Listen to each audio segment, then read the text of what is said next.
নিজেদের শিল্পখাতকে আরও শক্তিশালী ও গতিশীল করতে গুরুত্বপূর্ণ সিদ্ধান্ত নিয়েছে সৌদি আরব সরকার।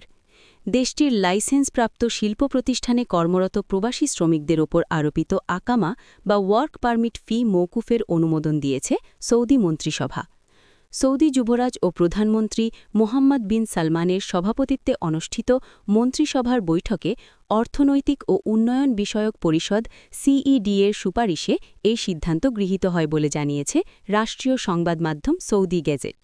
প্রায় ৭ থেকে ৮ বছর পর আবারও প্রবাসী কর্মীদের ওপর আরোপিত এই ফি মওকুফ করা হল। এ বিষয়ে সৌদি আরবের শিল্প ও খনিজ সম্পদ মন্ত্রী বন্দর অল খুরাইফ বলেন, শিল্প খাতে কর্মরত প্রবাসী শ্রমিকদের জন্য ফি বাতিলের এই সিদ্ধান্ত রাজ্যের টেকসই শিল্প উন্নয়নকে আরও জোরদার করবে। তিনি বলেন, এটি যুবরাজ মোহাম্মদ বিন সালমানের নেতৃত্বে শিল্প খাতের প্রতি সরকারের ধারাবাহিক সমর্থনেরই প্রতিফলন।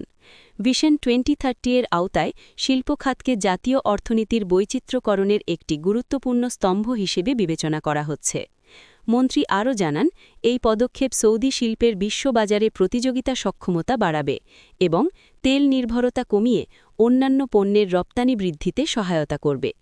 একই সঙ্গে কারখানার উৎপাদন খরচ কমে আসবে, যা শিল্প প্রতিষ্ঠানগুলোর সম্প্রসারণ ও উৎপাদন বৃদ্ধিতে ভূমিকা রাখবে। এছাড়া এই সিদ্ধান্তের ফলে শিল্প খাতে স্বয়ংক্রিয় প্রযুক্তি, কৃত্রিম বুদ্ধিমত্তা বা এআই ও আধুনিক উৎপাদন প্রযুক্তি ব্যবহারের গতি বাড়বে বলে আশা করা হচ্ছে। এতে শিল্প খাতের সামগ্রিক দক্ষতা বৃদ্ধি পাবে এবং আন্তর্জাতিক বাজারে সৌদি আরবের প্রতিযোগিতা শক্তিশালী হবে।